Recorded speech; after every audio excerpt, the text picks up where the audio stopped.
I never thought calling the police would backfire this badly. But here's what happened. It all started a few months ago.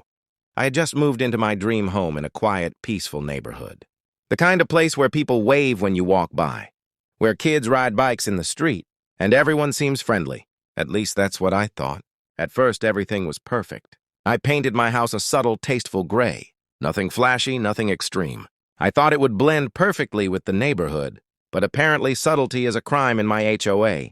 Within a week, I received a letter. At first, I ignored it, thinking it might be a mistake. But the letters kept coming. Formal warnings, threats of fines, and eventually, threats of legal action. I tried to reason with them.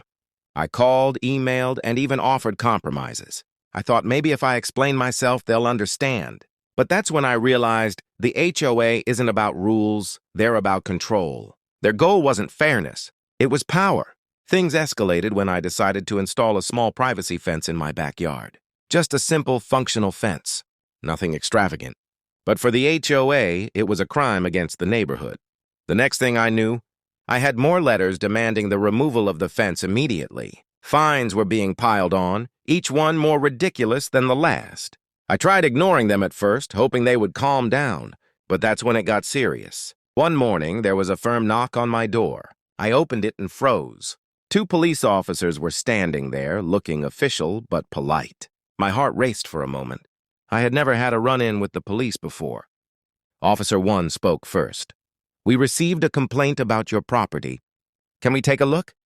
I nodded. "Sure, everything here follows the rules. I'd be happy to show you everything." As they walked around my property, I explained everything what I had built, why I had built it, and how every choice complied with both city codes and HOA rules. I even had my documentation ready, emails, letters, HOA guidelines, and permits. The HOA representative tried to argue, pointing out minor things that could be considered violations. But every single point I made was backed by facts and documentation. The officers listened patiently, asking clarifying questions. Finally, one officer nodded. "You're in the clear. There's no violation here." I couldn't help but notice the looks on the HOA members' faces. Shock, confusion, frustration. They had expected me to panic, maybe to beg for forgiveness. They didn't expect me to be calm, prepared, and fully informed. As the officers left, the HOA board members muttered among themselves, clearly trying to come up with a plan B, but for the moment I felt a wave of relief. I had won a small victory, and I knew that knowledge had been my strongest weapon. Neighbors peeked from their windows, whispering to each other. Word was spreading fast. The story of the HOA trying to call the cops on one homeowner was making rounds, and it wasn't painting them in a good light. But I knew better than to relax completely. This was an HOA after all. They had power, influence, and an obsession with control. They weren't going to give up easily. A few days later, my phone rang. It was the HOA lawyer. My stomach sank. I had handled the first confrontation well, but I knew this was about to escalate. The lawyer spoke in a formal, almost threatening tone. "Lawyer, your actions are causing unrest in the neighborhood. We strongly advise you to reconsider your position and comply with the board's directives. All of my actions are legal and documented. I'm happy to provide evidence to the board or the courts if necessary." There was silence on the other end for a moment. Then the lawyer hung up. I knew the message was clear. The HOA wasn't going away. They were planning their next move. Over the next few weeks, they sent more letters, more fines, and even tried to involve more residents to complain about me.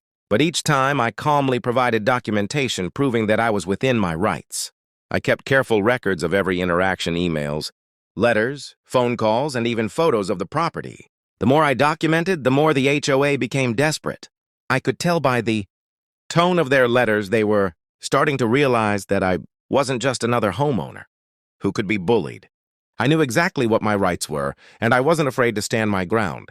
It was a sunny morning when I decided to take things a step further. I had already handled the initial police visit calmly and professionally. Now it was time to show the HOA that their attempts at intimidation were not only ineffective, they were counterproductive. I started by contacting a local attorney, someone experienced in HOA disputes. I explained the situation, the letters, fines, threats, and the attempt to involve law enforcement over minor, non-existent violations. My lawyer reviewed all the documentation I had collected. Emails, permits, HOA rules, photographs, it was all in order. The lawyer was confident. "They're overreaching. You have everything on your side," they said. The next step was strategic. Instead of reacting emotionally to every letter or threat, I carefully responded with legal backing. Every time they sent a fine, I countered with documentation showing it was unjustified. Every time they sent a threat, I responded with a calm, factual statement referencing the HOA rules and my rights. The HOA board was visibly frustrated. They were used to homeowners folding under pressure, paying fines and following unreasonable directives. But I was different. I stayed calm, professional, and prepared, and it showed. Then came the moment of reckoning. The HOA lawyer called the board to inform them that any further harassment could result in legal action against the HOA itself. The board members were panicked. They realized they had underestimated me, and now the consequences were very real. I smiled when I received the confirmation. The fines were rescinded, the letters stopped, and the HOA backed off completely. Peace had returned to my property. Neighbors who had been watching all of this unfold were amazed. Some even came over to congratulate me. "I can't believe they actually lost to you," one neighbor said. Another whispered, "They've been bullying people for years. This is the first time I've seen them actually back down."